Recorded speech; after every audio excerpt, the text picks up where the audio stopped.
ሰላም አለይኩም ወራህመቱላሂ ወበረካቱ። ውድ የቻናሌ ቤተሰቦች እንኳን ወደዚህ ቪዲዮ በሰላም መጣችሁ።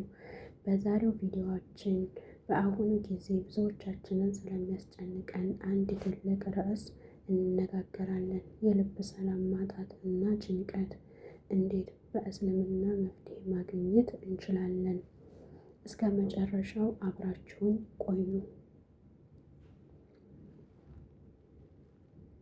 ክፍል 1 ጭንቀትና የልብ ሰላም ማጣት ከየት ይመጣል?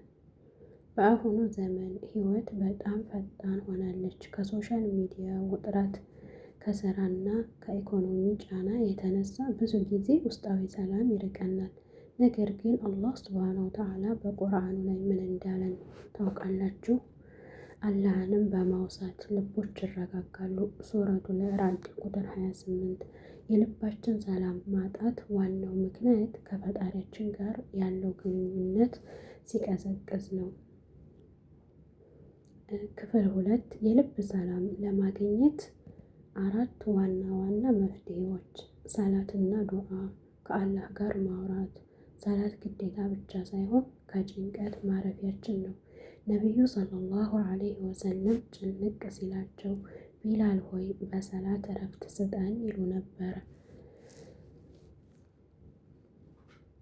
ቁጥር 2 በወሰነው ነገር መውደድና እረድ ትዕግስት።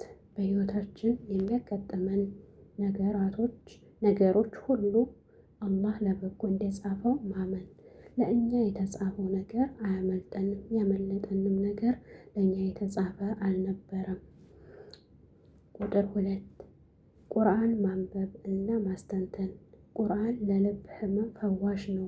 በቀን 1 ገጽ እንኳን ቢሆን መቅራት የልብን ሰላም ያለመልማል።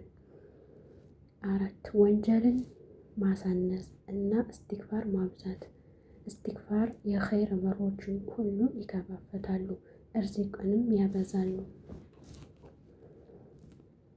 አንድ አጭርና አስተማሪ ታሪክ ልንገራችሁ። አንድ ጊዜ አንድ ዓሊም ዘንድ አንድ ሰው መጥተው በጣም ተጨንቄያለሁ፣ ህይወቴ ብጥብጥ ብላለች ብሎ አመለከተ። ዓሊሙም በቀን 100 ጊዜ እስትግፋር በል አሉት። ሰውየውም በተግባር ሲያውለው በጥቂት ቀናት ውስጣዊ ሰላም አገኘ። መንገዶቹም ተከፋፈቱለት።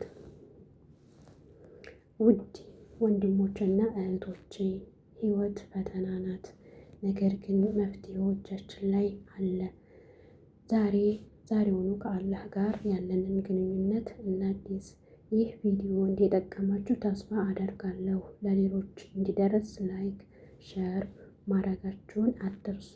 አዳዲስ አስተማሪ ቪዲዮዎችን እንዲደርሷችሁ ሰብስክራይብ አድርጉ።